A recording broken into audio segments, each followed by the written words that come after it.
Olá a todos que estão chegando agora, sejam muito bem-vindos. Esse é mais um episódio do Marvi Podcast, onde a gente traz convidados incríveis para falarmos sobre a trajetória empreendedora, sobre os desafios, os erros e os acertos para apoiar você aí na sua jornada. E tudo que a gente pede é que você deixe aqui nos comentários para nós o seu feedback para saber se a gente está acertando e o que a gente pode melhorar aqui nos nossos episódios. E hoje eu trouxe um convidado especial aqui, um parceiro de negócio de algum tempo já da Marvi, que a gente se conheceu num programa também de aceleração de startups, a gente vai falar um pouquinho sobre isso, que é o Lucas da Concreta Licitações. Então seja muito bem-vindo e a gente vai bater um papo aí para tu contar um pouquinho da trajetória e dizer como a gente se conectou. Show, obrigado, Manuel, pela oportunidade. É um prazer estar aqui, novamente com a tua equipe aqui, com a Marvi. E vamos lá, vamos ver o que eu posso contribuir aí nesse assunto sobre empreendedorismo. Legal. Primeira pergunta, então, para a gente começar o papo. Qualquer empresa pode licitar? É uma boa pergunta. Na verdade, na minha opinião, não. Eu acho que... Não acho, né? Tenho certeza. Para você ser um licitante, iniciar essa trajetória com o mercado de vendas públicas, é tão complexo quanto vender para o mercado privado. Então, só quem tem um modelo de negócio que já teve que validar o próprio produto para saber a complexidade que é você desenvolver um serviço, um produto e poder realmente emplacar com constância esse teu produto e serviço, né? E licitações é a mesma questão. Então, para que você possa ter resultados, não dá para fugir, você tem que ser muito organizado, tem que ser tão competitivo quanto é no mercado privado. E a verdade é que a maior parte das empresas elas não estão preparadas para aceitar essa realidade e mergulhar de cabeça no mercado de licitação. Entendi. E o maior comprador do Brasil é o governo, né? Corrija se eu estiver errado. Dos agentes econômicos, a gente que é da área da economia, né? O governo é o maior comprador, compra de tudo, né? Desde treinamento de macaco, que a gente já viu passar lá no nosso trabalho, até licença para satélite, guerra de inteligência, o que tu imaginar, o governo precisa e adquire.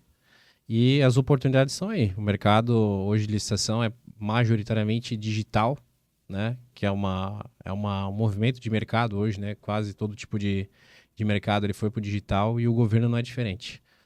Entendi. E pensando na questão justamente do digital, né? Me parece que o mercado digital, essa digitalização das licitações, assim como o mundo dos negócios, tornou o ambiente mais plural no sentido de pequenas empresas participarem, às vezes, de licitações, ou seja, muitas vezes algumas empresas, apenas as maiores empresas que participavam de determinadas licitações, agora passam a ter concorrentes de todos os portes, de qualquer lugar do Brasil, obviamente desde que atenda às características da licitação, mas esse mercado também se tornou mais competitivo para as empresas que licitam ou é o contrário? Ou esse mercado, na verdade, se tornou mais atrativo para mais empresas? Então, aquelas que licitavam têm mais concorrente ou você enxerga o contrário, que é mais oportunidade para as pequenas empresas? Olha, Manuel, o processo de digitalização, né, das licitações, ela democratizou o processo de aquisição das compras públicas e abriu esse leque de oportunidades com maior publicidade, então, para o mercado poder aproveitar. E o que eu posso colocar é que com o início do processo de pregão eletrônico, que já é mais antigo, lá em 2004, né, mas o governo ele tem uma velocidade menor para adaptar, a gente foi ter realmente assim, essa mudança de cenário a partir de meados de 2018 e agora praticamente tudo eletrônico. A grande mudança, eu acredito que transformou o processo de compra não mais regionalizado. Então, antes, como os processos de compra pública eram feitos presencialmente, alguém que está 2.000, 3.000 quilômetros de distância, impossível que ele ia participar do processo. Né? Imagina gastar com passagem aérea, com todo o gasto logístico, chegar lá e perder o contrato. Então, o pregão eletrônico tornou isso viável para empresas do Brasil inteiro. Né? Então, trouxe muita eficiência para o Estado em termos de compra, conseguiu baratear muito o processo de compra do Estado.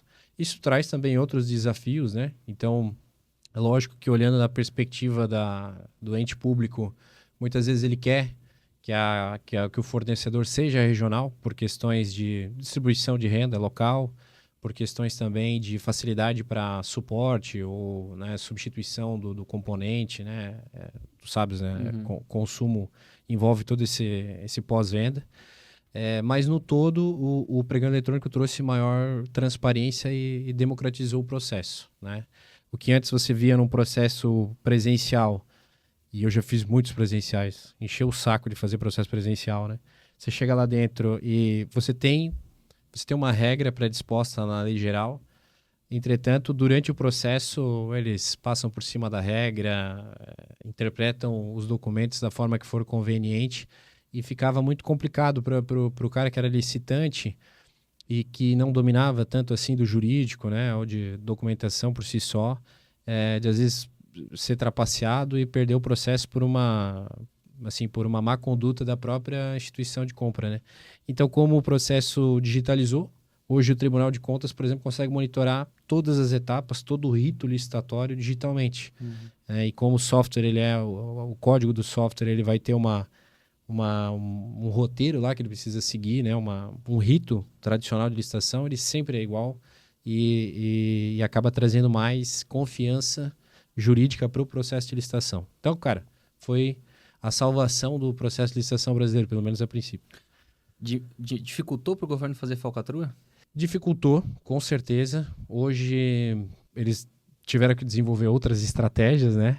Mas você acaba tendo, sim, ilegalidades nos processos, mas isso é importante colocar, é uma minoria, tá? Assim, ó, tem um estigma muito grande de licitação no Brasil, mas é uma fração dos processos que você percebe que são mal feitos. Na verdade, que como o volume financeiro é muito grande, quando tem algum caso de fraude, né, e corrupção, qualquer coisa do tipo, chama muita atenção. Chama atenção. Vamos pensar assim, né? O volume de problemas em relação a licitações relacionadas à corrupção, qualquer coisa do tipo, como você falou, deve ser uma gota no oceano em relação à quantidade de licitações que acontecem todo santo dia, né? Sim, não é incomum, né? Lógico que você está no cotidiano, você vai perceber vários processos que são questionáveis. Mas a maior parte absoluta dos processos são feitos corretamente. Senão eu não existiria, minha empresa não existiria, meus clientes não existiriam, né? Mas é viável, é um processo que pode ser criado ali, uma constância, né? Uma estratégia clara de ganho com vendas governo. E o processo eletrônico facilitou muito nisso, né? A gente pode dizer que a Concreta é uma espécie de assessoria de marketing e vendas para empresas de licitação, visto que é um canal de venda para esse cliente? A diferença... Exatamente, eu acho que a principal questão... Eu até poderia fazer um comparativo um pouco maluco aqui, né? Mas imagina que você estivesse montando uma estratégia outbound. Em tese, você cria uma estrutura de prospecção outbound, ela vai criar uma determinada demanda de oportunidade e em um dado momento você vai descobrir uma taxa de conversão daquela estrutura e aí você escala aquela estrutura com base nessa receita previsível que a tua outbound consegue trazer. Então você consegue aumentar o resultado, muitas vezes sem aumentar tanto o teu custo operacional, né? Uma vez que você já encontrou a receita de aumento da tua demanda. E o governo é muito parecido, porque uma vez que você cria uma estratégia como licitante para encontrar boas oportunidades, participar, né, com o produto adequado, ou com a estratégia correta de serviço, e você vence um processo e consegue replicar isso, basta que você aumente a proporção das suas participações. Então, sim, eu diria que é uma forma de você... É um marketing de CAC zero, né? Porque não é você que expõe teu produto, mas sim o governo que apresenta a demanda e você aproveita dessa demanda oferecendo teu produto ou serviço. Entendi. Então, de fato, a gente pode entender que a Concreta é um canal de aquisição para as empresas que muitas vezes nunca licitaram ou que precisam de uma assessoria, né? É como o marketing digital. Você pode ter uma equipe de marketing interna, mas isso não implica, não impede, aliás, de você ter, de fato, uma equipe de marketing externa também, complementar a tua própria equipe. Então, tem as duas situações, onde a empresa nunca licitou, não licita e vai entrar no mercado, mas também tem aquelas que já licitam e pode extrair mais retorno, fechar mais negócios por conta de uma assessoria como a de vocês, é isso? Tanto é que os melhores cases que a gente tem de clientes, o processo licitatório ele é feito a 4 mãos. Quer dizer, a gente cuida praticamente de 80% a 90% da demanda operacional da licitação, mas a parte técnica, principalmente, que é a escolha do produto, a determinação de marca, ou até mesmo de forma, até que é óbvio, né? Mas a própria precificação, o cliente precisa trabalhar em consonância com o nosso escritório. Então, absolutamente, a gente sempre busca esse trabalho em paralelo com o cliente, né? A gente fazer sozinho esse trabalho, na verdade, é quase impossível. Então, Entendi. é uma forma de você mesclar ali a tua área comercial e técnica com a parte operacional que vai cuidar, porque licitação, o problema dela é você acompanhar os processos, gerir essa documentação e entender juridicamente do processo em si para defender os direitos da empresa, né? E aí o cliente domina da etapa dele, conhece bem do produto, sabe negociar bem com seus fornecedores ou, enfim, com seus prestadores de serviço e soma forças com a gente que consegue dominar a parte jurídica e operacional do processo. Que é basicamente o canal, né? De novo, é muito parecido com a assessoria de marketing, né? Porque Muito. a grande maioria das empresas que contratam uma assessoria, agência de marketing e falham em questão de resultado, muitas vezes o problema está do lado do cliente, né? Porque o lado do cliente não faz esse trabalho a quatro mãos junto com a assessoria não domina o que é core do cliente e aí nada acontece. Então, quando existe essa sinergia entre cliente, que é o core business, e a assessoria para potencializar esse canal, geralmente tende a funcionar. E a assessoria domina as métricas do canal, o que faz sentido, né? Questão de formatos, né? Funis, estratégias, e o cliente, por sua vez, precisa fazer a parte dele em ter um bom produto ou serviço para ofertar, né?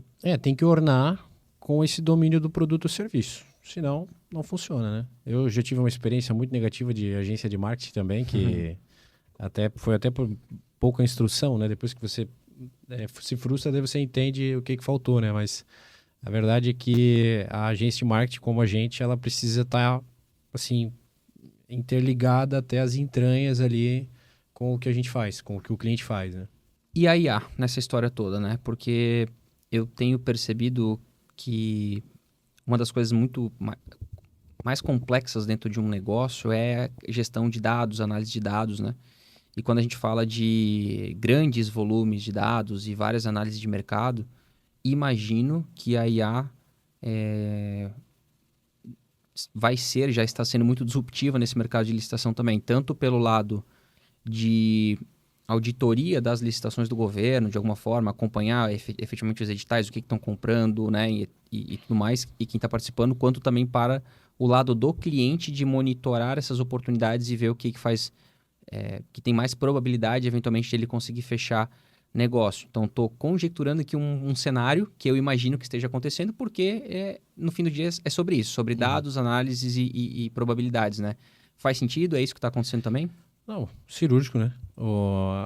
Tá correto. Na verdade, hoje o Tribunal de Contas já opera com uma série de inteligências artificiais para monitorar esse processo de compras. Talvez tenha pegado alguma referência, alguma notícia, algo assim. Mas já é uma realidade para o governo, principalmente.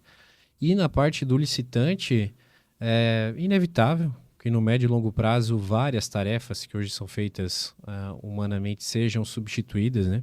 Principalmente a parte de interpretação do edital, que pode parentar num primeiro momento que ela é insubstituivelmente humana, mas não é.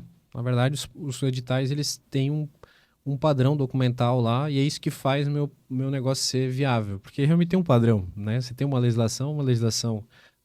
documentação padrão determinada pela lei geral e pelas normativas, enfim, que regem as licitações. E a gente, a partir dessa documentação base, adapta pequenos aspectos ali de cada processo, mas reutiliza essa documentação em todos os outros processos, né?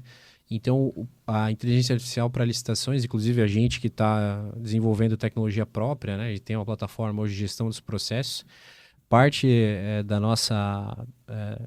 digamos assim, uma etapa do nosso projeto de desenvolvimento é poder integrar inteligência artificial para analisar esses editais, né? Uhum. Então, o edital, uma vez que ele é baixado lá do próprio site do governo, a gente possa ter uma prévia já analisando que documentos a gente precisa apresentar nessa licitação. E isso não desabona em nada o trabalho do analista ou do assessor de licitação. Em nada. Porque, no fim das contas, você tem... um trabalho imenso que você precisa ter, tendo o trato direto com o órgão público ou propriamente, digamos assim, articulando questões jurídicas, né, da tua empresa que no curto prazo ainda a inteligência artificial não pode te ajudar. Mas essas alterações que eu citei aqui dentro, com o tempo, elas vão contribuir fortemente para aumentar o desempenho operacional das empresas, reduzir o risco documental de erro operacional e dar mais tempo para o analista, para o ser humano fazer o que o ser humano tem que fazer, que é negociar, conversar, enfim. Isso também vai de encontro com essa questão que a gente estava falando de corrupção e burocracia, né? Porque eu particularmente acredito, né? Muita gente fala assim, que o Brasil não tem mais jeito, aquela coisa toda, né? Mas eu fico pensando assim, cara, e quando tu puder falar com o teu celular, né? Uhum. E perguntar para ele assim, me fala quais foram as maiores compras de Blumenau nos últimos 3 meses. Me fala quem são os fornecedores. São dados públicos, né? Uhum. Então, eu acredito, eu tenho uma tese que a gente vai ter uma redução drástica de corrupção e fraudes por conta da IA. E talvez a IA seja um dos maiores agentes para resolver uns problemas crônicos do nosso país, que é esse, né? E para mim isso tem muito a ver com as compras do governo, né? Afinal de contas, o governo arrecada e gasta. É a lógica, né, de como o dinheiro entra e como o dinheiro sai. E a gente sabe que o problema está em como o dinheiro sai, em linhas gerais, né? Porque como o dinheiro entra, obviamente, é a máquina pública que custa, né, trilhões de reais todos os anos. E a gente vê isso no impacto nos impostos, né, na inflação e tudo mais.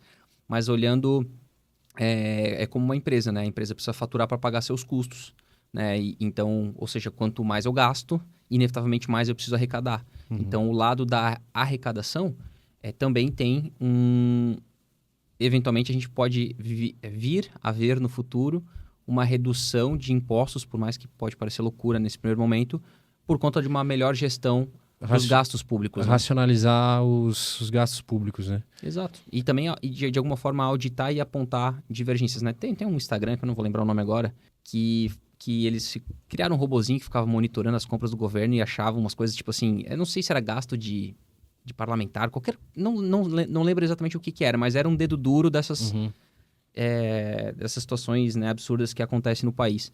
E aí, isso era lógica, né, lógica pura, ou seja, tecnologia, software, né, desenvolvido com base em lógica pura, análise de dados. Mas e aí quando a gente começa a ter esses dados em tempo real com inteligência artificial, né, o próprio Trump lá nos Estados Unidos com a DOGE, né, que é aquele órgão lá que o Elon Musk criou junto com o Trump, eles estão fazendo isso de forma muito agressiva, né?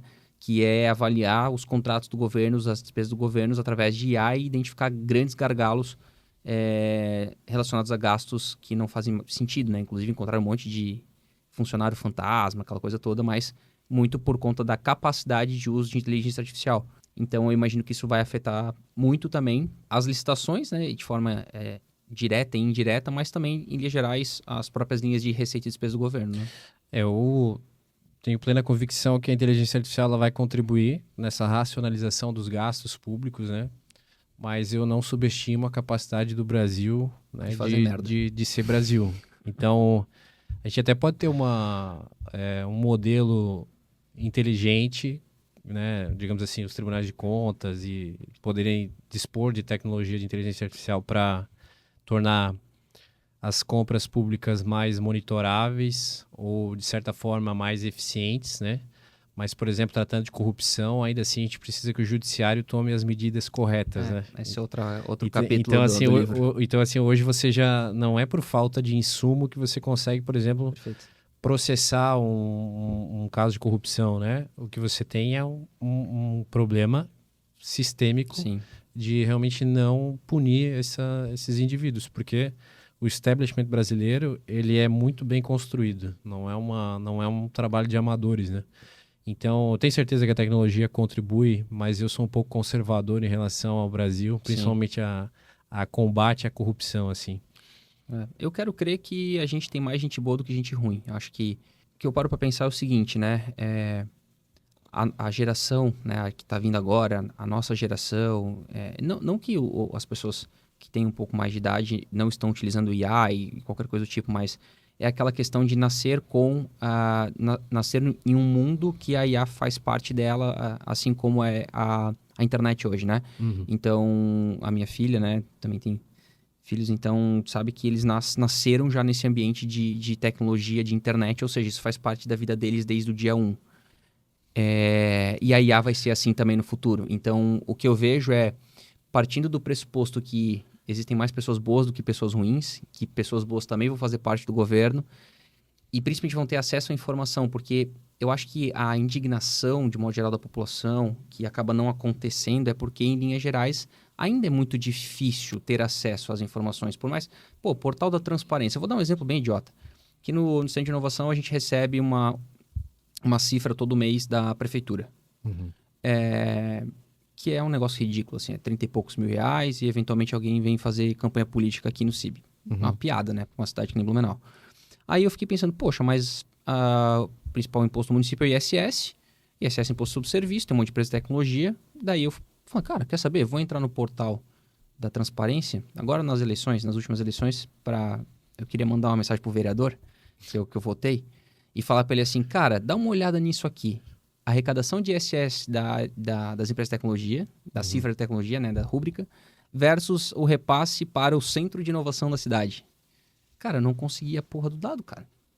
Não conseguia, o sistema travava, não ia, não sei o quê. Daí tinha lá uma área, né, pra tu mandar e-mail. Daí eu escrevi um e-mail. Quero saber quanto o município arrecadou de ISS e quanto que foi pro repasse da inovação. Sei lá, passou uns 7 dias, me responderam. Mas o ponto é, daqui a pouco eu vou falar com o celular. Porque inevitavelmente isso vai acontecer. Tem que haver uma pressão popular, né? No sentido de... Eu concordo contigo, né? O governo é sempre o último, né? Mas, como tu falou, do establishment, enfim, tem N fatores, né? Que a iniciativa privada acontece muito antes. Eu vejo que é inevitável. É a mesma coisa, sei lá, vamos pegar aqui exemplos, né? Carteira de CNH digital, né? Então, já podia ter acontecido muito antes, mas aconteceu. Agora, até um pouco, não tão recente, mas de certa forma ainda recente, documento de licenciamento de veículo que tu tinha que ir no despachante, né? Imprimir a folhinha verde lá, digital. Então, assim, por mais que o governo demore, porque existem algumas castas ali envolvidas, né? Que não tem interesse nenhum que as coisas aconteçam, vai acontecer. Então, por isso que eu acho que não é uma fé com base só em boa vontade, assim, que, porque quem está no governo vai... Cara, eu acho que a pressão popular e com essa visão de tecnologia, de IA, que as novas gerações acabam tendo, acho que isso vai acabar impregnando e trazendo eficiência para o governo, por consequência, transparência, querendo ou não, o que está acontecendo nos Estados Unidos, vira referência para o mundo inteiro, né? Então, talvez a gente tenha uma mudança de governo em 26, daí a gente olha para os Estados Unidos, que é a maior potência do mundo, vê o que os caras estão fazendo, e é a velha história, né? Os Estados Unidos dá a tendência do mundo, né? Em linhas gerais, principalmente aqui do lado, né, ocidental. Então, daqui a pouco, vamos copiar o que os caras estão fazendo lá. Então, acho que esses movimentos vão acabar trazendo essa transparência e isso me deixa otimista, né? No sentido de, não sei se fica pior, sabe? Acho que pior é tão ruim que, né, a gente já passou por tanto problema e o establishment é tão forte que, cara, se ficar pior, o que vai virar, né?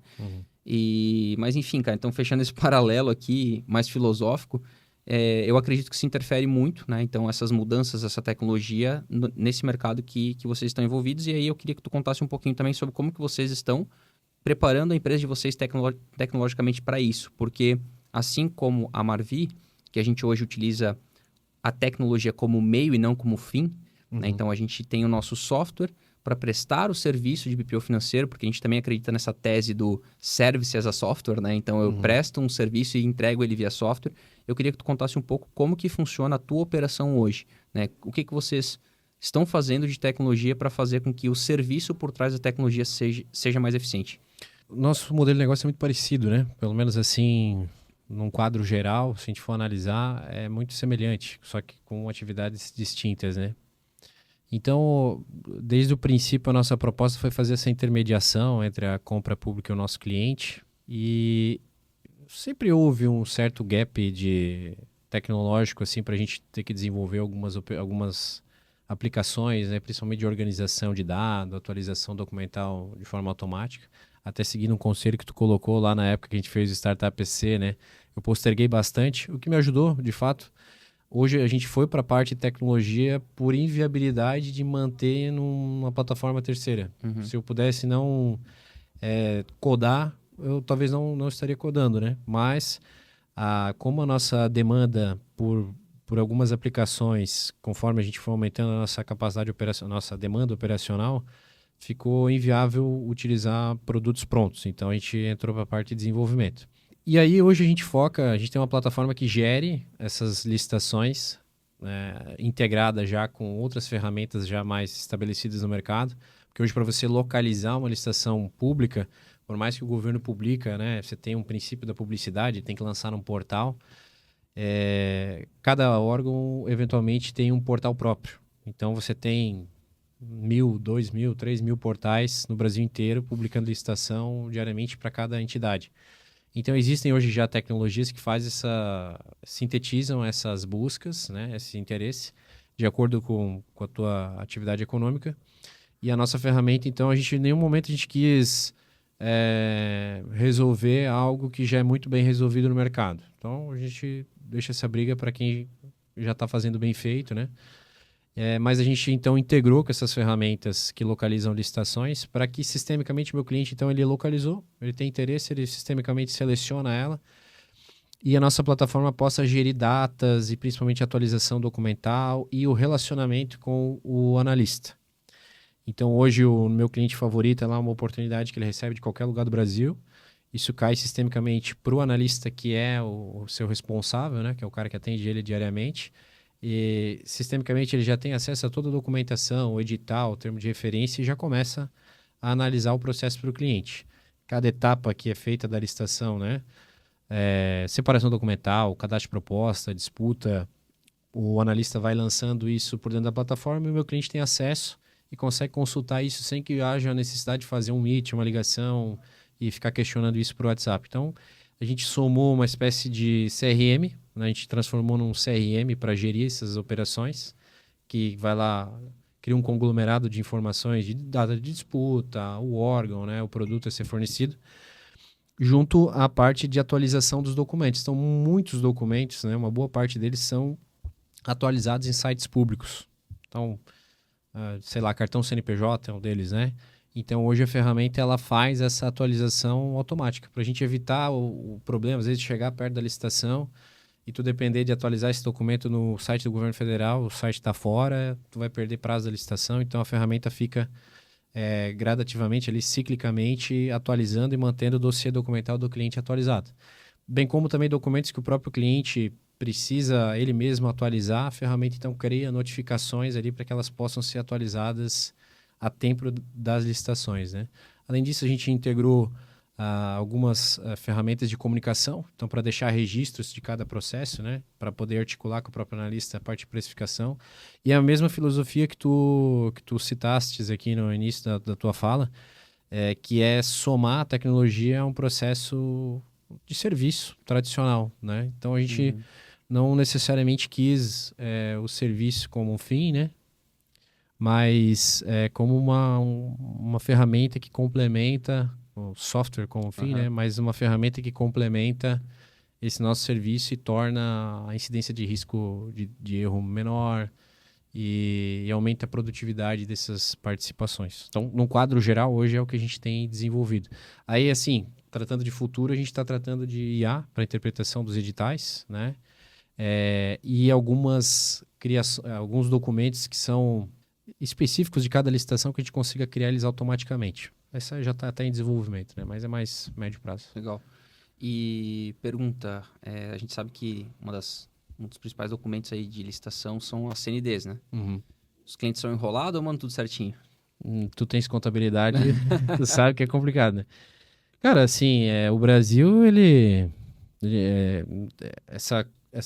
esse cuidado contábil das empresas, eu acredito que ele é relativamente recente, né? Eu percebo que cada dia que passa fica um pouco melhor, as empresas estão se tornando mais responsáveis. Mas é muito comum, assim, a empresa ter débitos com a Receita Federal não negociados e deixa aquilo rolando e tal. Cara, e isso não dá certo. Porque se tem uma coisa que o governo não quer é lidar com como é que eu vou colocar?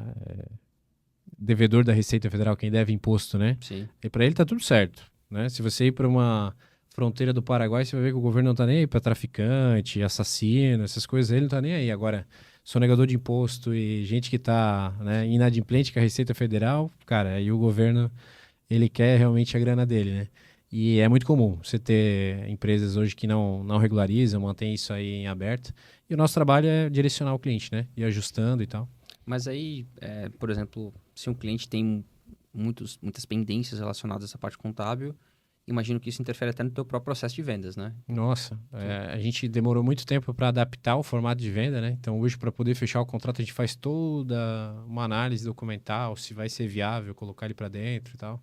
Claro que você tem uma certa matriz de aceitabilidade lá, né? Então, pô, o cara tem tributos em aberto, mas, obviamente, ele vai ter que renegociar em algum momento. Como ele vai fazer, já aproveita a oportunidade, já renegocia e começa a licitar, porque a certidão positiva com efeito negativo é válida para licitações, né? Sim. Então, tem alguns casos que, mesmo tendo problema, a gente consegue adaptar lá e resolver e tocar para frente.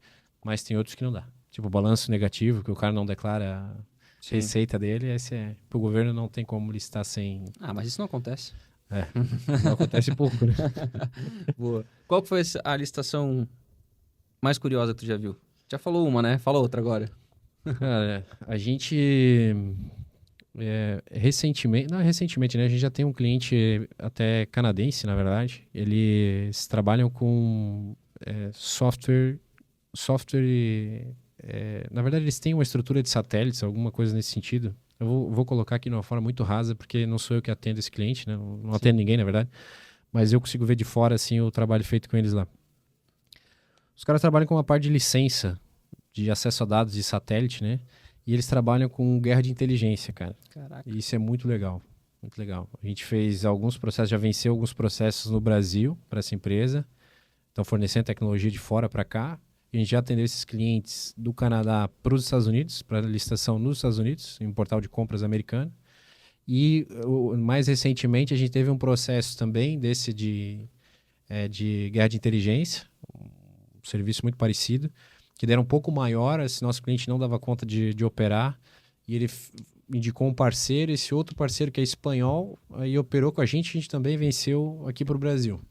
Então, assim, podendo trazer assim, o que mais me chama a atenção do que a gente já fez, seria esse cliente ali. Pela peculiaridade, assim, pela complexidade do serviço. E algo fora do radar do cidadão comum, né? Fora do radar, algo totalmente diferente do que a gente pode imaginar, assim. E fala mais um pouquinho sobre essa questão do ter atendido eles numa licitação nos Estados Unidos. Então, vocês participaram de uma licitação nos Estados Unidos para atender esse cliente, é isso? Sim, sim. Na verdade, os modelos de compra, né, de qualquer país, eles tendem a seguir um padrão, né, documental. Assim, existe um consenso assim, sobre o que eles têm que avaliar, né? Contabilidade, por exemplo. Contabilidade tem suas características locais, mas em tese contabilidade é contabilidade no mundo inteiro. Imagine que tu vai fazer uma análise de crédito de uma empresa aqui dentro, quais são os teus critérios base, né? Pô, ele deve imposto para alguém? Ele deve para algum agente econômico? Então, é a mesma lógica. E o governo usa a mesma análise, né? Então, eles, o que ele vai fornecer para mim, ele deve imposto para alguém? Ele está cumprindo com as obrigações dele? Ele tem alguma pendência trabalhista, enfim, que vai poder gerar um ônus para ele no futuro que impede ele de entregar o contrato? Então, é uma análise de crédito, praticamente, é usada para licitação também. E o que tu percebeu de diferença, assim, do modelo americano para o modelo brasileiro? Cara, o Brasil é muito burocrático, né? Ele é mais burocrático. Quer dizer, não em termos documentais. Em termos documentais, os Estados Unidos ele é mais detalhado. Você tem que apresentar mais documentos, né? Mas eu digo assim, há uma certa discricionalidade para você fazer fora do Brasil, principalmente nos Estados Unidos. E no Brasil é tudo muito mais engessado. Os processos, enfim, os cadastros e tal. Mas é uma característica nossa, né? Eu acho que as licitações, seguindo muito parecido com o que o mercado financeiro, o mercado bancário, por exemplo, né? Nosso mercado bancário é o mais regulamentado do mundo. E a licitação é muito parecida. Será que há alguma convergência cultural aí que leva a isso, né? Não sabemos. Mas é isso, eu percebo que a gente já operou... Não sei se já teve algum outro país lá nos Estados Unidos que a gente operou fora. Não que eu me recorde, assim, né? Mas a gente fez alguns estudos de mercado para poder botar nossa marca internacionalmente. A gente percebe, por exemplo, que Portugal é muito parecido com o nosso. Em termos de tecnologia também, quase igual. né? E alguns países da Europa também seguem um modelo parecido com o nosso. Mas é um padrão, assim, né? Eles vão analisar a constituição da empresa, CNDs, né? Responsabilidades trabalhistas, muito parecido. Tem outros nomes, mas a lógica é a mesma, né? A lógica é a mesma, exatamente. Legal. Até o interessante é que nos Estados Unidos você tem uma diferença que lá a economia, as empresas têm um costume muito menor de operar contratos com o governo. Então lá você tem a sobra de recurso com muita facilidade. Assim, os condados não conseguem gastar todo o valor. Interessante, né? E até antes de eu ter assessoria, eu tive contatos com empresas que eu atendia na empresa de tecnologia que eu trabalhei antes, que também era de licitação, e o meu cliente estava abrindo uma operação de engenharia nos Estados Unidos. E justamente porque lá era menos eficiente o mercado de licitações, né? Que mostra quanto aqui no Brasil a economia ela é dependente assim do gasto público, né? Entendi, faz sentido. Cara, e falando um pouquinho do teu modelo de negócio hoje, né? Assim, da questão dos aprendizados, né? Desde quando surgiu para agora. Então, a gente se conheceu em 21, né? Que foi quando a gente fez o Startup PC. Foi 21, né? Ou 22? 25, 22, né? 22. E como você falou, a gente tem um modelo de negócio semelhante, né? Com produtos, serviços diferentes, mas semelhante modelo de negócio, né? De prestação de serviço com base tecnológica e crescimento acelerado, enfim. Eu queria que tu contasse um pouquinho, assim, da tua trajetória em relação a... Primeiro, da onde tu tirou, né? A ideia do modelo de negócio e também os principais ajustes que tu fez, né? Para o momento que está hoje, para conseguir tracionar, escalar um pouco mais um modelo que ele é serviço em linhas gerais, né? Uhum. Antes de eu ter o escritório da Concreta, eu trabalhei durante 2 anos na área bancária, né? Análise de crédito e tal. Saí dali, fui para uma startup, que é a Effect, talvez tu deva conhecer ali de Rio do Sul. Lá eu tive contato com o mercado de licitação. Eles têm um software que oferta, um robô que oferta lance automático em licitações. Na época eu fazia faculdade de economia, e aí a minha função lá era closer, né? Era vendedor. E aí eu negociava muito com empresa porte enterprise, corporativo, né? Então tive contato com JBS, assim, muito brevemente, mas Halexstar, que é uma farmacêutica multinacional, Boston Scientific Group também é uma farmacêutica. Algumas empresas assim maiores, né? É difícil eu lembrar assim, mas pude ter muito contato com grandes fornecedores do governo brasileiro, né? E que tinham uma estratégia muito clara de participação de licitação. O mercado de licitação eletrônica na época era muito diferente de hoje. Tinha um modelo de lance que é chamado randômico, né? Então, só para a gente contextualizar.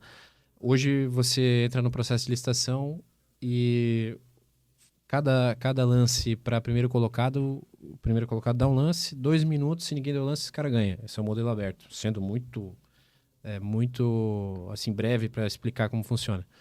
E tem um outro que é um aberto e fechado. Classifica uma parte dos concorrentes, daí só tem um último lance fechado, cada um dá o lance, quem ficou primeiro ganhou. Hoje é um modelo de licitação assim, eletrônico.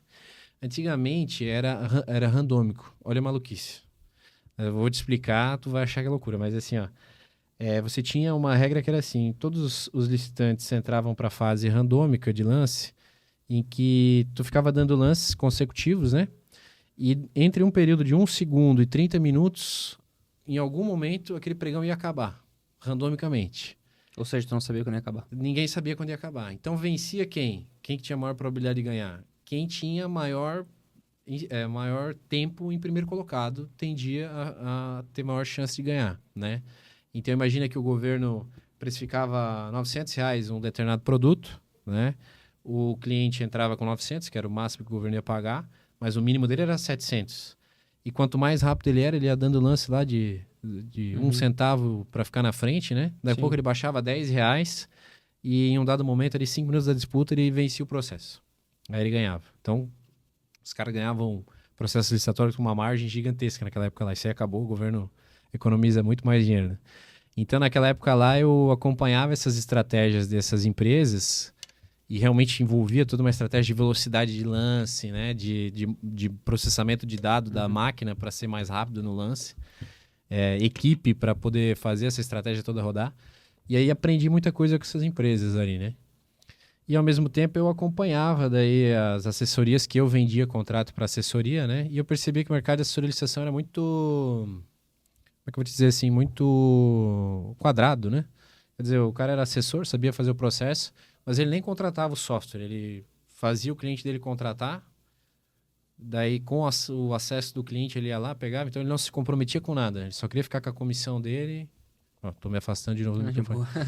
Então era um modelo muito, muito quadrado, assim, e pouco profissionalizado, né? Era um advogado que atendia uma determinada área, depois ele tinha alguns clientes e fazia o processo. Então, naquela época eu pensei assim, cara, eu gosto de tecnologia, eu percebo que a tecnologia pode contribuir fortemente aqui para aumentar a escala disso daqui, né?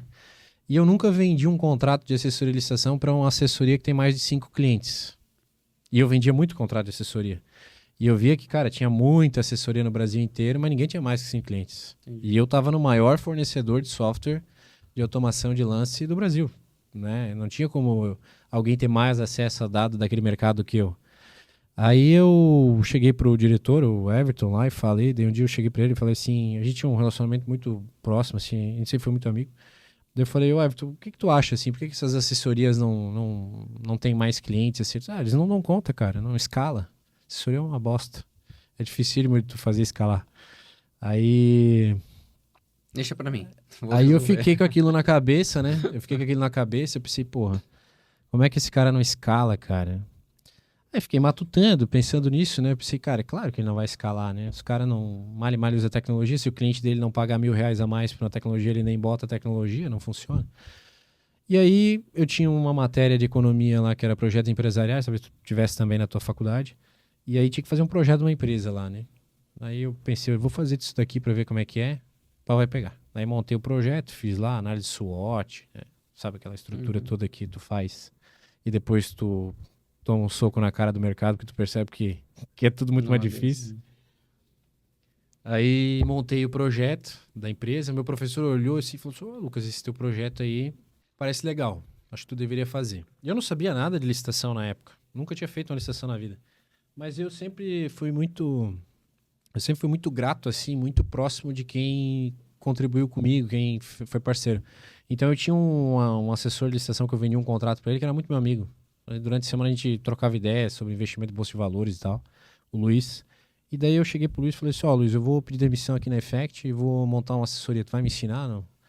Né? O cara que é assessor, né? Concorrente, né? E aí ele falou, não, pode crer. Sai lá do escritório, lá no dia seguinte tu me liga aqui, a gente vai faz um meet aqui, a gente começa a operar. Foi isso. Aí saí da Effect, comecei a prospectar de apezito, né, na praça, batendo de porta em porta com os clientes, fui fechando o contrato maluco assim, né, que só comissão, 1.000 licitação por mês, né. Normal, né? Sem go-to-market, né? Modo boi louco. Modo boi louco. E aí... Fui botando o cliente para dentro, fui atendendo e aprendendo com os clientes, e esse assessor foi me ensinando, né? Aí eu aprendi aquela lida lá, e eu sempre fui muito bom com número, assim, né? Então eu me identifiquei muito com a engenharia, então contratos de engenharia. Aí tinha planilha de engenharia lá que envolvia, né, sei lá, 300 linhas de cálculo lá de composição de custo. 300 é pouca, tá? Tem muito mais que isso aí, mas... Aí eu olhava para aquilo lá e disse, cara, vou aprender isso aqui porque ninguém sabe fazer, e eu aprendi a fazer aquilo lá. Aí eu chegava para as engenharia, ninguém fazia, e essa época foi a época do decreto do pregão eletrônico, quando foi decretado que, cara, chega de presencial, vocês têm que ir para o eletrônico e vocês têm tanto tempo para se adaptar. Então, assim, o mercado de licitação não estava preparado para o eletrônico, né? E como eu já estava na Effect, eu respirava aquilo, né? O que eu não sabia era o presencial, para te falar a verdade. Eu sabia do eletrônico. Então, foi relativamente fácil, porque eu aproveitei uma janela de oportunidade do mercado, que foi chegar para o licitante e dizer assim, tem que fazer eletrônico. Dele, mas como assim eletrônico? Tu tá maluco? Dele, não, é assim, assado. Tu quiser fazer, faz comigo. Não, eu sei fazer licitação, vou fazer sozinho. Daí ia lá, perdi o processo, daí entrava em contato comigo e falava, não, pode fazer aqui que eu vi que é mais complicado. Então eu peguei essa lacuna do início do pregão eletrônico. E aí fui atendendo o cliente. Isso foi em 2000 e... eu já é 2025, foi em 2019, 2018, mais ou menos, tá? Aquele período ali. E aí a empresa, na época eu tinha 21 anos. E aí eu trabalhava no meu quarto, né? Eu já morava sozinho, né? Mas trabalhava da minha casa e eu tinha uma boa renda, assim. Sabe, assim, eu tinha chegado aos 20 anos e eu falei assim, cara, que loucura, cara, eu ganho bem pra minha idade. Mas eu quero escalar isso aqui. Eu não quero ficar aqui, né? Eu quero fazer isso aqui crescer. Eu quero, né, achar um jeito de fazer isso. E eu não conseguia atender mais cliente que aquilo lá. Então, o primeiro passo foi... Se tornou uma assessoria com 5 clientes. Exatamente. E aí eu pensei assim, eu preciso escalar isso aqui. Preciso posicionar, criar uma marca, preciso escalar isso aqui. Então, a primeira coisa que eu fiz foi determinar os processos, né? Então, eu criei um processo padrão, que todos os processos licitatórios tinham que passar, que todos os clientes tinham que passar quando eles fechassem o contrato, né? Então, ele fechou o contrato, fez todo esse trâmite primeiro, para daí eu ter toda a documentação, e cada licitação eu só vou repetir o processo. Aí fui fazendo isso. Aí contratei tecnologia terceira para me ajudar a fazer essa organização documental e tal. E aí, como essa criação de padrão, de processo, e aí todo esse processo conectado já a tecnologias de automação de lance, monitoramento, então era relativamente mais fácil de fazer.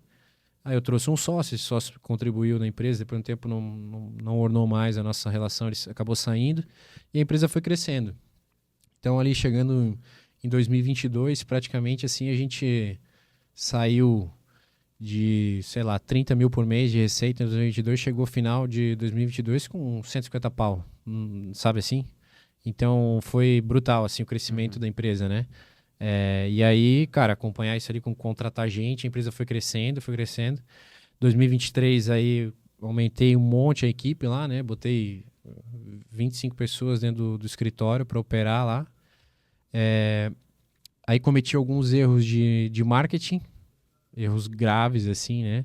E o marketing é uma coisa que você não pode negligenciar, porque a estratégia, ela, para você ajustar uma questão de estratégia, principalmente no Google Ads, cara, a menos que você saiba exatamente como voltar ao que você quer, né? Mas se você tiver que testar para corrigir a estratégia, cara, cada teste você tem que dar o tempo para avaliar, aí avalia os dados, daí não dá certo, aí você tem que migrar e tudo isso, o algoritmo entra em reaprendizagem. Cara, você facilmente perde 8 meses de recurso e tempo de venda, né? E é um modelo de recorrência, então, cara, você sempre tem saída de cliente, né? Então, a empresa cresceu muito, assim, até início de 2023 ali, até durante a fase do Startup SC, foi brutal, assim, que a gente conseguiu crescer. E sempre usando a tecnologia paralela, assim, mas o modelo da franquia, ele já era... Depois eu vou explicar um pouco melhor, mas o modelo da franquia, eu já pensava nisso no passado, porque vai chegar uma hora que eu vou ter que franquear, né? Porque eu não vou conseguir manter internamente. Demorei, deveria ter feito lá em 2022. Quando a gente sentava aqui para conversar, eu falava, vou franquear. Não tem quando você fala assim para ver se alguém aprova o que tu fala, né? A gente demora um pouco, mas a gente para de ser assim inseguro, mas apostei na operação interna, né? Manter aquilo internamente. E em 2023 cometi um erro grave de marketing que demorou para ser corrigido. Gastamos muito dinheiro assim para tentar ajustar e tal. Isso não manteve as metas de crescimento, né? De crescimento de receita. E para uma empresa pequena que está acelerando muito rápido e que quer seguir a legislação trabalhista corretamente, né? Você tem que contratar. De repente você criou um ambiente ali muito perigoso, com um passivo trabalhista crescente, né? E com uma estratégia de vendas que não acompanhou essa necessidade. E aí veio 2024, eu tive que fazer todo esse ajuste, assim. Aí pensei, cara, internamente não dá mais operação. Incrivelmente, assim, por mais que... bom, tu passou por uma situação parecida, né? Mas, assim, a equipe toda, uma boa parte da equipe, assim, ficou extremamente frustrada. Acredito que inconscientemente é uma questão com a empresa não cresceu como estava aquela promessa, né? E aí as pessoas, elas extravasam isso de alguma forma, né? Então, eu tive um problema cultural muito grande, tive que fazer várias demissões, assim. E aí, em 2024, eu digo, pô, eu tenho que tornar isso aqui escalável e voltar a dar resultado, né? E aí eu disse, cara, eu vou assumir esse desafio da franquia. Meu amigo Manuel falou que ia fazer, fez e tá dando certo. Eu conversei com ele e eu já tinha isso na cabeça. O que eu tô esperando aqui, cara? Se for pra Sou para ir, vou até o final, né, cara? Não vou me entregar para o Paraguai. Daí franqueamos. Franqueamos no ano 2024, muito conservador. Então, vamos abrir o primeiro escritório, ver como é que é. A gente conseguiu abrir o primeiro store no Rio de Janeiro. Agora está indo para o store do Distrito Federal. Todo aquele burburinho interno, de equipe interna, demorou até a gente estabilizar as questões, né? Teve muitos problemas de quebra de contratos não competição, que foi bem pesado, assim, perdemos bastante receita. Mas chegamos ao ponto agora que a gente equilibrou, daí conseguimos montar o primeiro escritório de franquia. A qualidade do atendimento da franquia, cara, excepcional, né? A gente já tinha até discutido sobre isso. E o segundo escritório não abriu ainda porque eu estou segurando ainda essa abertura. Mas o próprio interessado já está comprado, assim, quer muito começar. Uhum. E o teu modelo de franquia é muito parecido com o nosso, né? No sentido de aquisição de clientes por parte de vocês e operação por parte do franqueado, é isso mesmo? Sim, hoje a gente cuida da parte de captação, gestão financeira dos contratos, né? Tecnologia e apoio jurídico para a cobrança do cliente e tal, né? Então a marca está lá, está posicionada, gerando oportunidade de negócio o tempo inteiro, fechando o contrato no padrão que tem que ser a marca, né? E a parte do cuidado do cliente, que é o atendimento de fato, que eu preciso que o cara seja atendido, atenda o meu cliente como um dono de negócio, né? Como um empreendedor. Esse aí é o franqueado que faz. Então ele paga a taxa de franquia pelo direito de poder atender um cliente da Concreta. O que é excepcional, né? Sim. Hoje a operação de vocês é mais ou menos assim. Exatamente assim. O franqueado ele até pode gerar demanda, né? No sentido de indicação. Então ele tem alguns caminhos para indicar clientes e eventualmente clientes que são atendidos por ele se indicarem outros também, a gente direciona para a mesma franquia, afinal de contas é mérito daquele franqueado, mas o time de operações de aquisição de clientes, né? Então marketing e vendas fica tudo aqui na matriz, a gente faz a venda e depois distribui na rede. Então, de fato, o franqueado é o operador nessa equação e a gente faz a aquisição e fornece a tecnologia, o suporte, né? Então, o modelo é muito parecido, não sei quem copiou de quem. Depois a gente discute isso no bastidor. Todo mundo copiou da V4. Essa é a verdade nua e crua, que nem diz o Denner. Mas no fim do dia, cara, é sobre o modelo de negócio, né? Assim, a gente... Porque qual que é o ponto, né? A gente passou por uma trajetória, né? Tanto você quanto nós aqui, que a gente descobriu a duras penas como é difícil escalar uma empresa de serviço, né? Contratar e existe uma questão que para mim hoje é muito clara, né? Porque era uma hipótese, mas hoje é fato. Uma empresa, ela tem... O mercado, de modo geral, existe, os segmentos, né, de negócios, existe sempre uma taxa de crescimento média. Né? Então, estatística, né? Estatisticamente falando. Então, se tu pegar, por exemplo, uma empresa de contabilidade tradicional, para talvez assimilar um pouco mais com o mercado de BPO, que seria uma prestação de serviço, né, parecida, semelhante, se tu pegar as contabilidades tradicionais e perguntar quantos por cento elas crescem ano a ano, são pouquíssimas que vão crescer 100% ao ano, 200% ao ano, pouquíssimas. Então, estatisticamente, a gente sabe que é um mercado que cresce num ritmo, não digo lento, mas um ritmo normal, né? Porque não seria equivocado dizer que uma empresa que cresce 30%, 40% ao ano é ruim, né? Então, a depender do momento e tudo mais. Só que qual que é o ponto? Como a gente conseguiu construir um modelo de negócio que adquire cliente, que tem uma proposta de valor, que tem, né, uma base tecnológica, que tem toda uma oferta muito interessante e tem também um momento de mercado, que é a janela que você falou, a gente entendeu que dá para vender, dá para crescer 3 vezes por ano a base de clientes. Só que como o produto não é tecnologia, esse crescimento, né, a gente tem um descolamento da capacidade operacional da capacidade de aquisição. E aí, a gente também passou por esse desafio do equipe, então a gente verticaliza a demanda, ou seja, eu adquiro os clientes antes, né, no modelo antigo, né, a gente adquiria os clientes e operacionalizava internamente. A gente nunca foi adepto à tese do home office. Empresa nova, construção de cultura, formação de liderança, muito mais do que formar operador, é formar líder, esse é um grande desafio, tu sabe disso. Então a gente nunca foi adepto à cultura do home office, ou seja, a gente sempre teve gente aqui, que chegamos a ter quase 80 pessoas aqui no escritório e tudo mais, mas com esse desafio enorme de cultura, de gestão, de rampar as pessoas.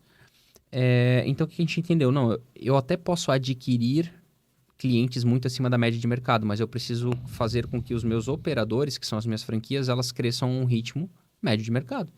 Porque senão eu não vou conseguir sustentar esse cliente dentro de casa, porque eu vou perder nível de serviço, que é aquele ponto que a gente estava falando. É claro que tem todo o aspecto também que o franqueado faz um investimento, ele é empreendedor ou ele tem mais maturidade de carreira, né? Esse tipo de situação. Mas tem também a questão, eu posso pegar o melhor franqueado, o cara que tem o melhor perfil, e se eu atolar ele de cliente, ele vai perder nível de serviço, inevitavelmente. Então, a gente precisa fazer com que essas empresas, essas franquias também cresçam de forma cadenciada.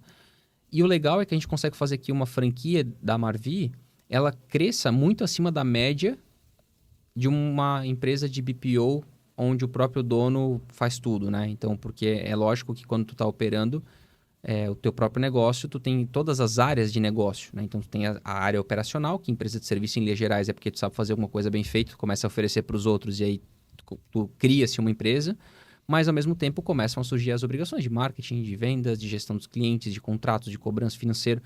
Então, por que as nossas franquias também conseguem crescer acima da média de mercado de um BPO tradicional? Porque a gente tira todo esse peso de cima dessa operação. Sim.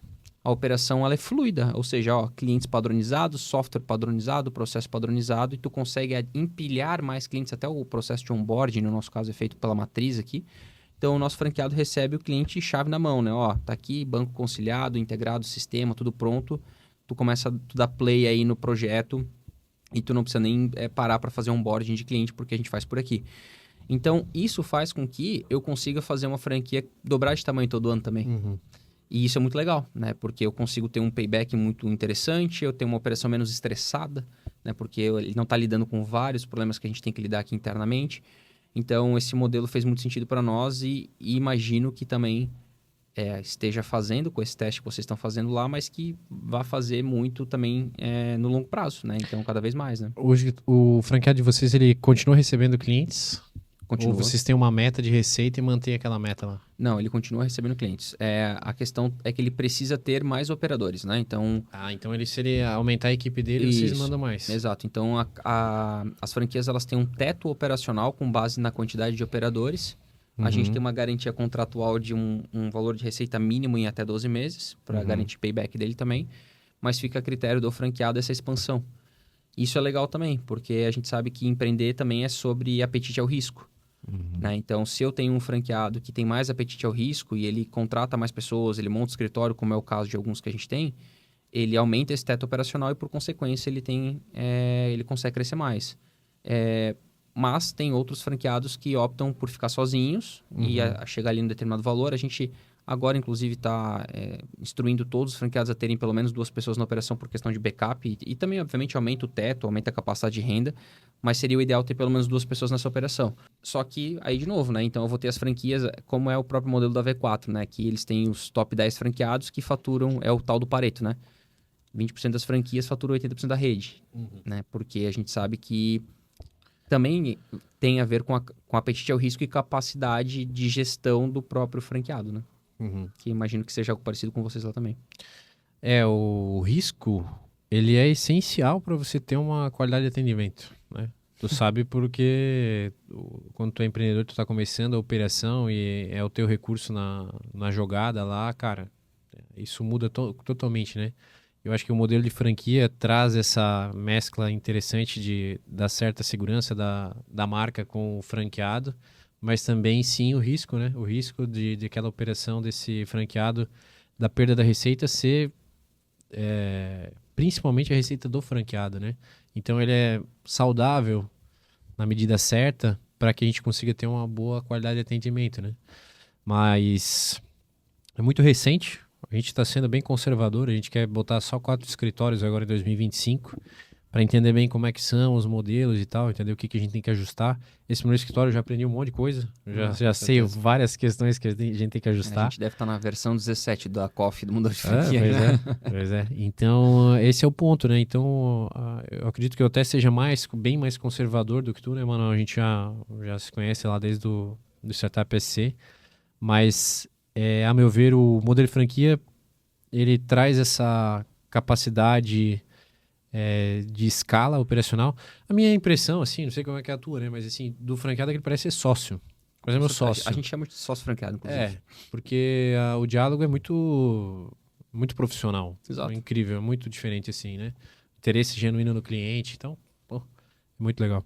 Não, é muito... Foi uma grande virada de chave para nós, assim, é aquela questão de alavanca de crescimento, né? Então, muitas vezes a gente está olhando para, na verdade, enfim, inclusive pela nossa visão de startup, de crescimento, acelerar tudo mais, a gente está sempre buscando alavancas, né? Era isso aí que eu queria falar. Mas Não, mas a questão é que o ajuste do modelo de negócio também foi uma das maiores alavancas, né? Então, assim, qual parafuso que eu aperto no negócio que destrava a próxima jornada de crescimento? Então, para nós, zero dúvidas, a gente tinha a questão do churn, né? Então, a taxa de cancelamento de clientes chegou a ser 10% no mês. Conheço bem esse. Exato, é uma história triste, né? E hoje, felizmente, a gente tem aí abaixo de 2, 1,5. Então, assim, e boa parte também do nosso churn acaba sendo por inadimplência ou falta de capacidade de pagamento, que é algo incontrolável, fator externo, porque a gente vende para micro e pequenas empresas, então natural que isso vai existir. Mas o que dói mais, que seria a quebra de expectativa por falha no serviço, cara, isso realmente assim, foi uma redução drástica, assim. Menos de 1% da nossa perda de receita é por esse tipo de motivo até hoje. Então, foi uma grande virada de chave, né? Eu ia te fazer uma pergunta. O teu mercado de BPO financeiro, né? Majoritariamente, assim, os teus concorrentes, eles são escritórios pequenos, regionalizados? Tá bem pulverizado isso, cara. Assim... Eu sei que a Omni tem, né? Tem um modelo... A Omni tem um modelo... Não, a Omni tem um modelo de franquia da distribuição do software deles. Então não compete com vocês. Não é de BPO financeiro. Tem muito BPO financeiro que usa a Omni e os ERPs em linhas gerais, Omie, Conta Azul, né, Nibo, esses softwares para pequenas empresas e médias, né? O Omni já está em outra camada também. Eles estão fomentando o trabalho, o mercado de BPO financeiro, porque, obviamente, o BPO financeiro ajuda na retenção do software, lógico, né? Então, eles estão capacitando e profissionalizando profissionais de BPO financeiro, mas eles não participam dessa receita. Entendi. Né? Ou seja, eles... Eles criam um operador para... Exato. E aí, claro, desenvolvem também funcionalidades no software para facilitar a operação, né? Então, isso é uma curiosidade legal, que o nosso software financeiro ele foi pensado para nós, não para o cliente final, né? Então...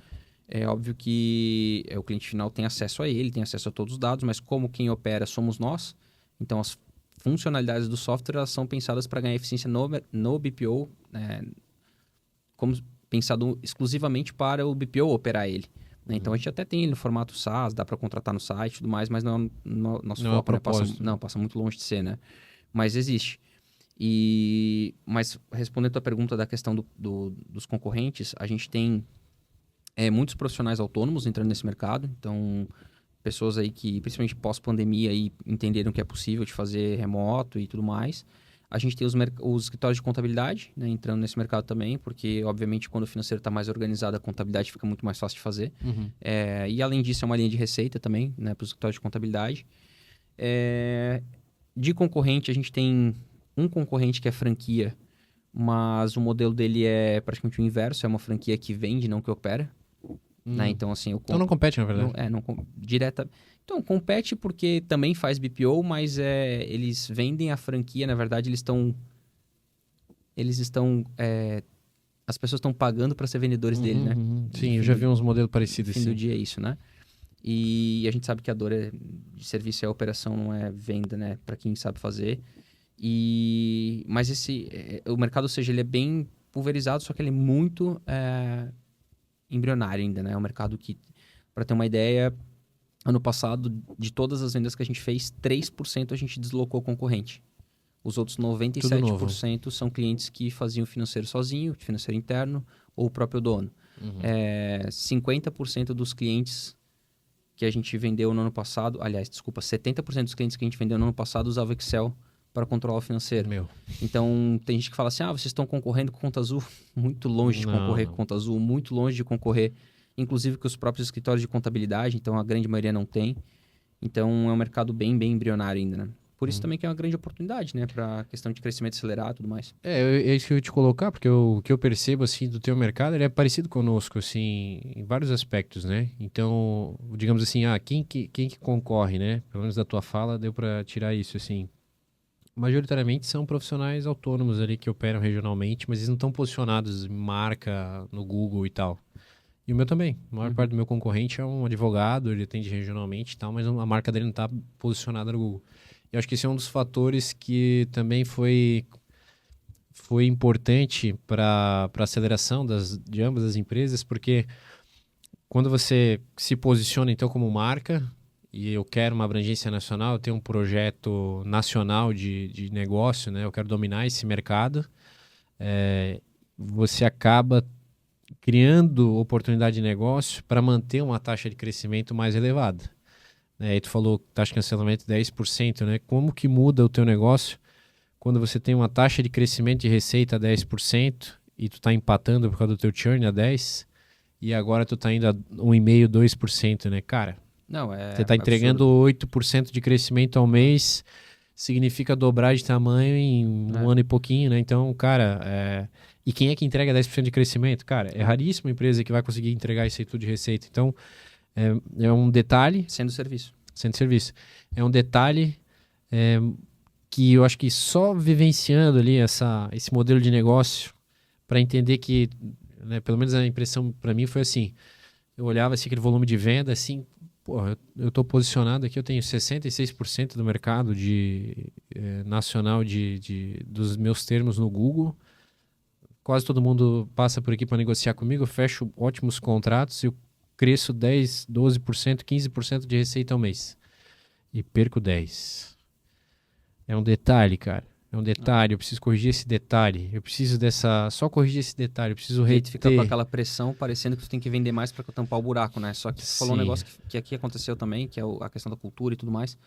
Porque a taxa de cancelamento por perda de qualidade de serviço, reclamação e tudo mais, ela tem um impacto estrondoso na cultura da empresa. Então, o teu vendedor... não quer mais vender. Ele tá decepcionado. E ele fez um bom trabalho. É verdade, é genuíno. Porque o telefone dele toca. Por mais que tanto lá quanto aqui, né, o modelo de venda é muito parecido, ou seja, o vendedor vende, passa o contrato por operação e se tudo der certo, ele nunca mais fala com o cliente, né?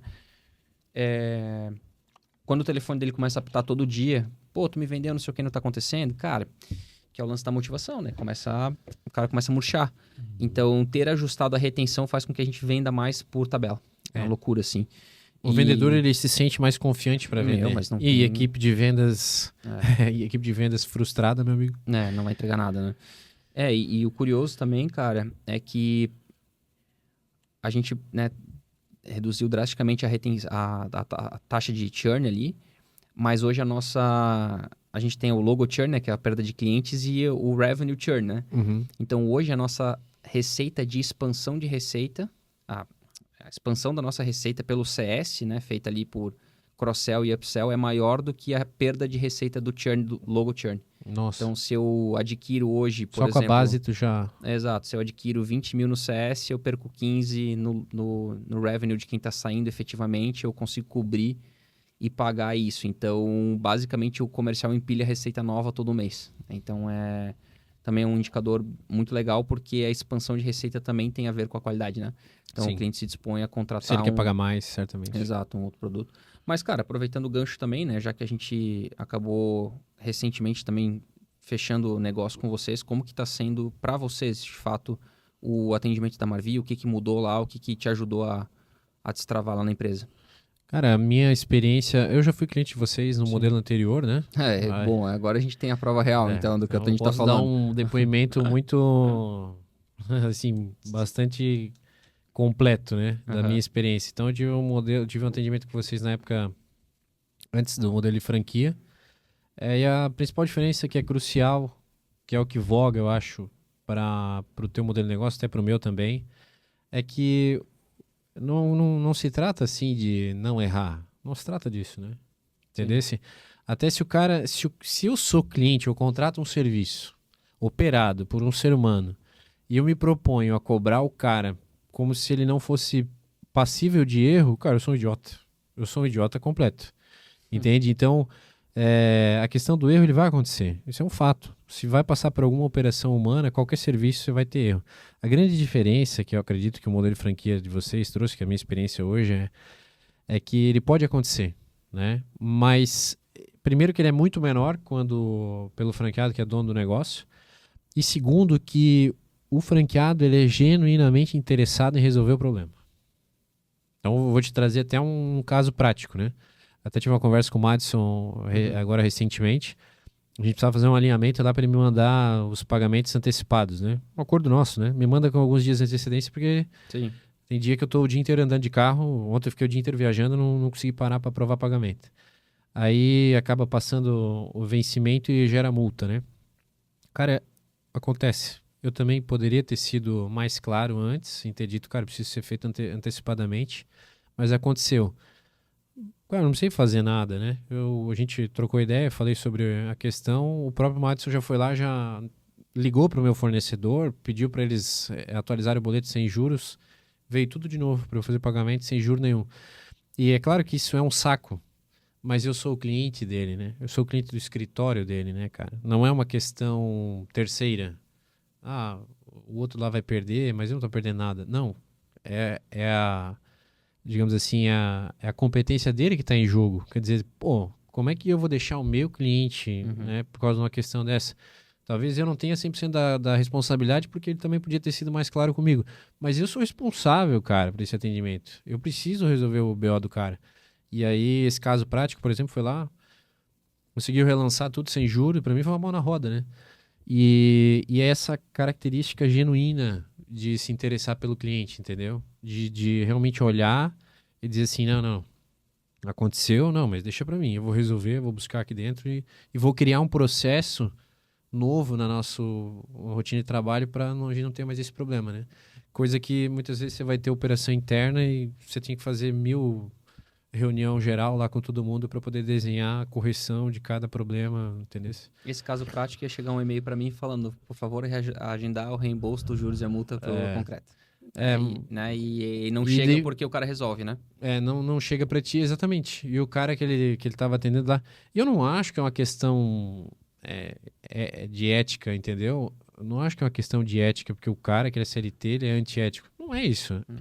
Eu acredito que as forças que movem o trabalho dele são diferentes. Total. O interesse é diferente. Exato. Quer dizer, qualquer ser humano, cara, eu também, tu também, se a gente for colocado num lugar que eu não perco nada, eu não ganho nada a mais, e se eu fizer um mau trabalho e ainda saio premiado, cara, qualquer um vai degenerar, entendeu?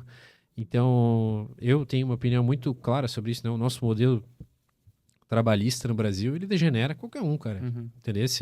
É assim, é até insalubre, na minha opinião, tu se colocar na posição de alguém que não corre risco nenhum a vida inteira e ele ganha sempre.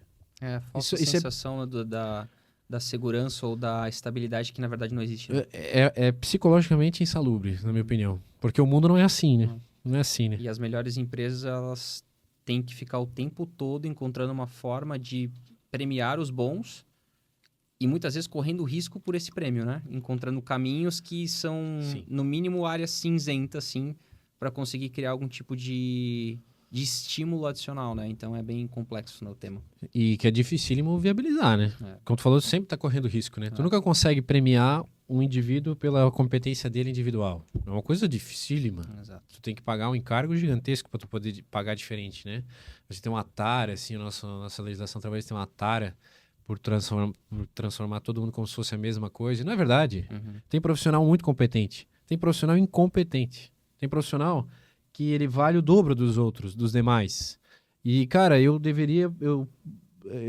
teria que poder pagar quanto eu quisesse, do jeito que eu quisesse para esse cara, porque ele merece mais. Eu não posso, cara. A legislação trabalhista brasileira, ela me engessa e eu sou obrigado a nivelar tudo por baixo. O cara que ele é competente, é um ótimo profissional, cara, esse cara é destrutivo até para ele. Entende? Com o tempo, ele mesmo acaba se entregando pros paraguaios, porque ele pensa assim, cara, realmente... Eu até entendo, às vezes o cara que tem bastante consciência, ele até sabe, né? Ele sabe, ele olha assim e digo, pô, verdade. Às vezes não é nem o cara, ele até queria me pagar mais, mas eu sei que a estrutura não deixa, então esse cara geralmente vai empreender, né? Esses dias eu vi no Instagram ali, os salários dos pilotos da Fórmula 1 da temporada atual, daí tava o Hamilton cara, eu não acompanho agora, acho que é o Leclerc que tá com o Hamilton na Ferrari, né? Mas eu lembro que era, tipo assim, 60 milhões, 30 milhões, daí depois tinha outros lá, tipo, 2 milhões. O cara na mesma escuderia, tipo, 30% da remuneração do... E é isso, é a competência, né? É a competência, é a disputa, é o mercado, enfim, então mas é super complexo, né, o tema. Cara, pra gente encerrar, cara, excelente papo. Primeiro, parabéns, né, pela trajetória. Tem muita superação aí, né? Muito desafio que já aconteceu, mas ao mesmo tempo tem muita coisa para fazer. Eu brinco muito aqui que a gente alcançou muita coisa legal, mas a empresa é um bebê, né? A empresa tem basicamente 3 anos desse modelo de negócio. Tem 5, mas do modelo de negócio atual são 3. Então é realmente, né, num lapso temporal de uma empresa que é feita para perpetuar, a gente está só no começo. E imagino que você também pensa assim, né? Então está construindo uma empresa para perdurar no tempo aí. Espero que a gente tenha a oportunidade de conversar futuramente e falar dos próximos ajustes de modelo de negócio que ainda virão, porque certamente virão. E para fechar aqui, eu sempre gosto de fazer 2 perguntas aqui para os nossos convidados.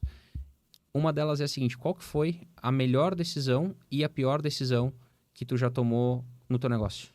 A pior decisão que eu pude tomar no meu negócio foi ter negado a minha própria natureza de empreendedor, sabe? Então, quando eu montei a empresa, eu sempre fui faca na bota.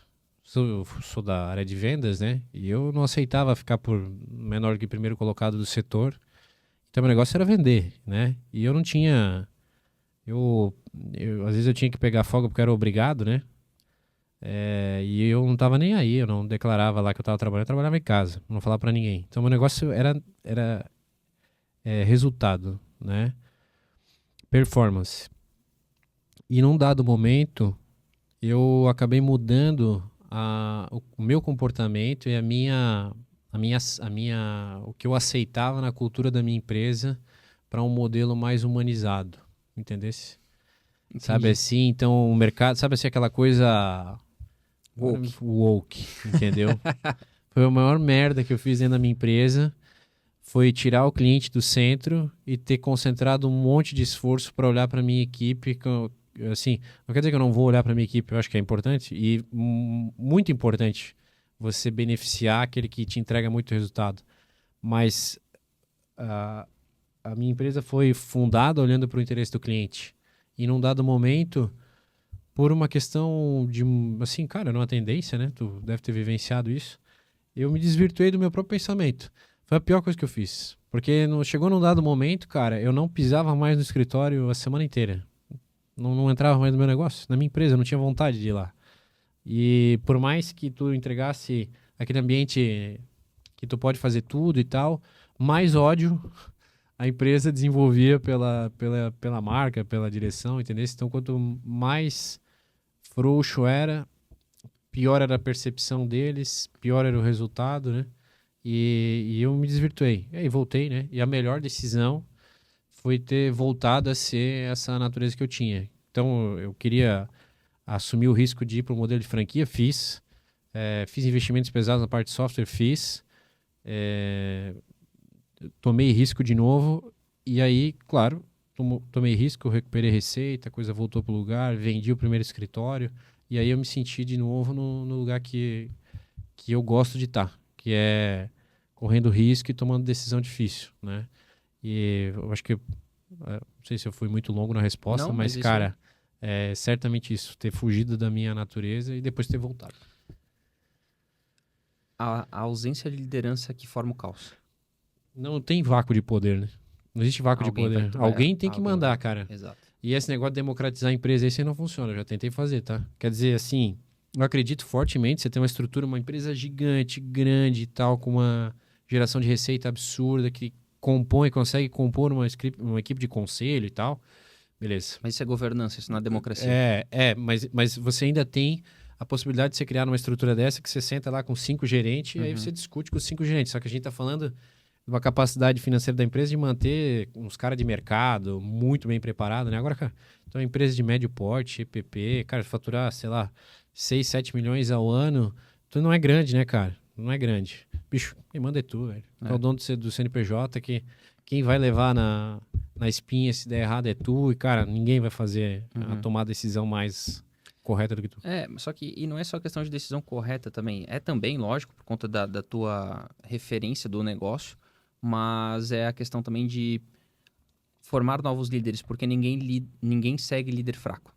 Não. Ninguém segue líder frouxo. Então, o papel do líder é formar também novos líderes. Só que para tu conseguir formar novos líderes, tu tem que ser essa pessoa que toma as decisões difíceis, que assume o risco, que faz acontecer. Então, quando tu tira o pé da tua empresa, quem que vai fazer isso? Quem que vai formar novos líderes que pensam como você para manter a cultura? É óbvio que vai tender ao caos, né? Então, a gente passou por isso também. Sim. Né? Me identifico muito nas tuas palavras de eu não tinha vontade de ir pro escritório. Mas são aprendizados, né? Então, que a gente acaba passando e resolvendo. Eu até digo assim, eu trabalhava na Effect, né, cara? E a Effect ela tem uma posição, até pelo slogan dela lá, de liberdade e tal. Realmente eles são uma empresa bastante aberta, assim, né? E eu acho isso incrível. Eu acho incrível. Eu tenho uma admiração incrível, assim, por tu ter um ambiente que seja, assim, zen e tal, né?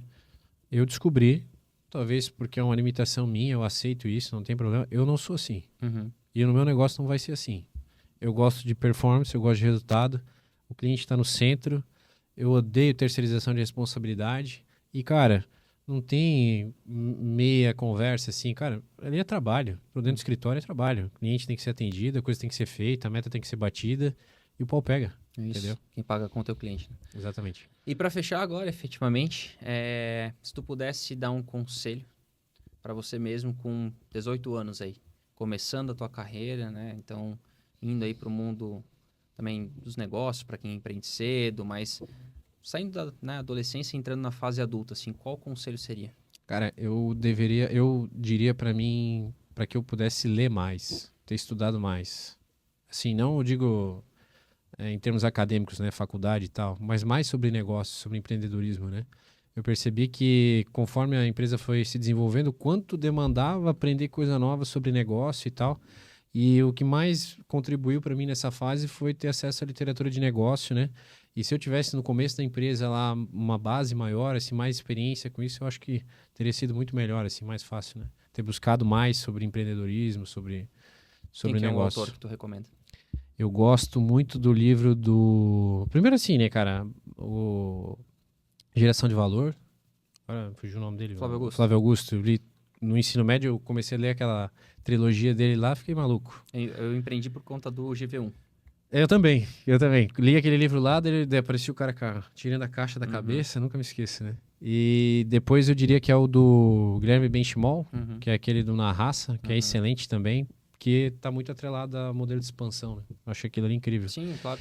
E Partnership num outro formato, mas é semelhante. E é um bom livro para tu se desprender de alguns pensamentos, assim, que tu acaba se deixando levar. Porque, assim, o Guilherme Benchimol, se tu for ver a história dele, ele tinha contato com o Jorge Paulo Lemann antes de montar a XP Investimentos. Foda-se, né? Entendesse? Foda-se, isso não desabona em nada o negócio dele. Então, aquilo ali mostra, assim, não interessa, né? Se tu pegasse o Guilherme Benchimol tirasse do ambiente que ele estava lá e colocasse ele, viesse da favela, com o ímpeto que ele teve, ele criaria um negócio bilionário igual, entendeu? A questão ali é que ele soube aproveitar, né, aprender com o ambiente que ele estava lá, mas assim, o posicionamento que ele estava antes de montar a empresa não determinou criar uma empresa que valesse 12 bilhões na venda. Não é verdade. Ele quebrou e mudou para Porto Alegre quebrado, sem dinheiro, vendeu o carro, começou a vender curso e dali surgiu a XP, né? Então, exatamente. É uma história bem... Exatamente. Quem vê a XP hoje não faz ideia que ele foi um cara que mudou de cidade porque tinha vergonha de ficar em São Paulo. Pelo que ele construiu, cara, não dava nada. Assim, o esforço que ele colocou, em qualquer lugar que ele tivesse, ele ia fazer um bom negócio. Ele fala muito da obsessão, né? De ser obcecado pelo negócio e... Mas é isso, cara. Acho que fechamos aí com um papo muito legal. Obrigado mais uma vez, né? Por ter deslocado aí nessa 470 turbulenta aí, ainda mais na sexta-feira. Então, muitas licitações de pavimentação estão rolando. Vai uma graninha ainda para finalizar esse negócio, né? Mas obrigado demais por ter vindo, tá? Então, cara, fala pra câmera lá final. Como é que o pessoal te encontra? Fala aí o teu Instagram, da empresa, o site. Vocês podem encontrar a gente no Instagram, no @concretalicitações, ou pode consultar o nosso site também, tá? concretalicitações.com.br, solicitar o atendimento, consultar o nosso conteúdo. A gente está aberto aí para poder contribuir positivamente no teu negócio em licitações. Boa, também vai estar na descrição, tá, do vídeo aqui, quem quiser acessar lá, saber um pouquinho mais sobre a Concreta. E para finalizar, então, eu sou o @insta do Mano lá no Instagram. Siga também o @marvi.oficial. A gente também produz conteúdos por lá. Obrigado se você assistiu até agora. Lembre-se de deixar o seu comentário, o seu feedback. É super importante para nós, para que a gente possa melhorar sempre. E a gente se vê no próximo episódio do Marvi Podcast. Tamo junto.